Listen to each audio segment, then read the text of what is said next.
This is Dan Tortora here for a Saxons Spotlight with the head coach of the football team, Bob Rankl, and his son, Tyler. And we have a 14-10 victory, homecoming, huge game. Just what you can say, initial thoughts coming off of it. Obviously, we never really want to make too many judgments until we see the film. I can say that I love the way our guys fought, like all the way down the home stretch, grinded out, offense, defense, special teams. We put it together. It's not pretty, but we'll always take a win on homecoming, and we're 1-0 in the conference, and we're going to play against a real tough competitor next week in Portland. But we're going to prepare like champions, and we're going to go out there and give them the best shot. When you have games against teams that are ranked in the nation's top 25 out of conference, like an Ithaca game, like the Cortland game coming up, what does that do for your team in preparation for the Empire 8? What does a game like Ithaca do to prepare a team today to be that team that never gave up and never gave in? Yeah, it's good. I mean, and we played Ithaca tight down the stretch, and it kind of got away from us a little bit at the end, but I think it's good to play a great schedule and get you prepared for the big teams in your conference. And right now, Cortland's returning Empire 8 champions, and our goal is to take their place. Northeast football, we're used to seeing stout defense run it down the throat. That's exactly what you guys did in this game. Just what you can say about starting with the defense, just the opportunities they created, be it on a 4th and 2 stop or a fumble recovery, as well as interception-wise. They seem to constantly give the offense a chance to get on the field. Yeah, and I think defensively, you look at that first series, they scored on us, and I was a little concerned. I hadn't seen our defense, get the ball moved on them like that.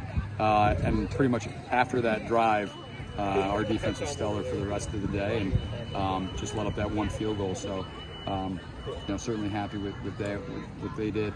And at the end, that offense comes out on the field, and we had to get a first down. And when we needed it, had to keep the ball on the ground, and we were able to grind out a first down. So.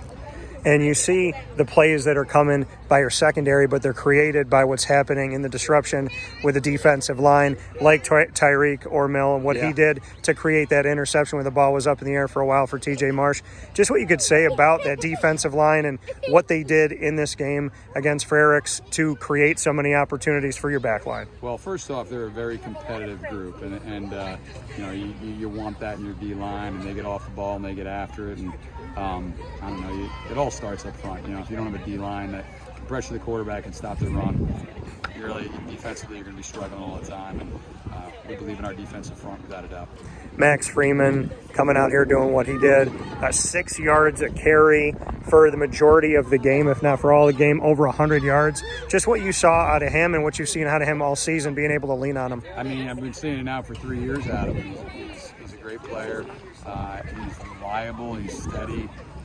He's durable, with running back. It's crazy. He takes some hits and lowers his shoulder and keeps getting that back up. And, that's who he is. And we're going to need to lean on him down the home stretch here, too. Deion Anderson, a wide receiver for you that you utilize in the backfield a lot in this game.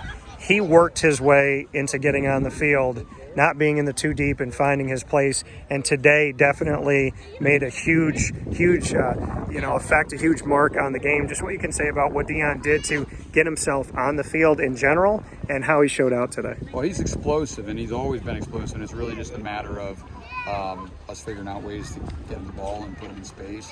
And he had a touchdown taken off the board because of a hold, and we'll look back to see if it was or not. But that was he's an explosive playmaker. We know that, and we expect him to make a lot more plays in the future for us. Your thoughts on Kelly, your quarterback? We know that he tried a few throws in this game, and obviously leaned on the run a lot, and we saw what he could do with his legs as well. What have you seen from Kelly so far? He's a tough kid, without a doubt, and he's gritty, and we believe in him, and I think we do have to get some things straightened out a little bit in our passing game. We all know that, we acknowledge that.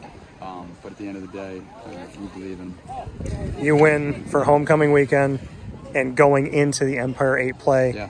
How good does that feel to do it in front of your crowd here at your stadium, to win 14-10, to gut it out the way that you did, and to do it for homecoming when so many people are coming back that are proud alumni of this school? Yeah, it means a ton. I see that here's some of our alumni coming behind us here. It means a lot. And honestly, it's all about your alumni base and the guys that have played before us and we really believe in the history and tradition of football that we've had here at Alfred University, and that's our alumni. So great to see those guys, and looking forward to shaking some hands in the parking lot. Tyler, I got to let you finish off this one. What do you think about the win yourself? I think Alfred's getting better. Last year it wasn't a great year, but I think they're getting better this year, so I'm kind of happy with that. What's your favorite part of watching the team this year? Winning. Fair enough. Yeah. Winning's your favorite part. What do you think about Dad? How's his coaching doing on the sideline? I get questioned when I get home usually. That's when I start. My wife questions me. She's the one that is a little bit tougher on me. So what do you think? You think Dad's doing all right? Yeah. I don't really know a lot about coaching, but I know that what to get mad at the refs. Yeah, we know he's 3-2, and you won on homecoming. Yeah. So thank you, Tyler. Thank you, Coach. Congratulations.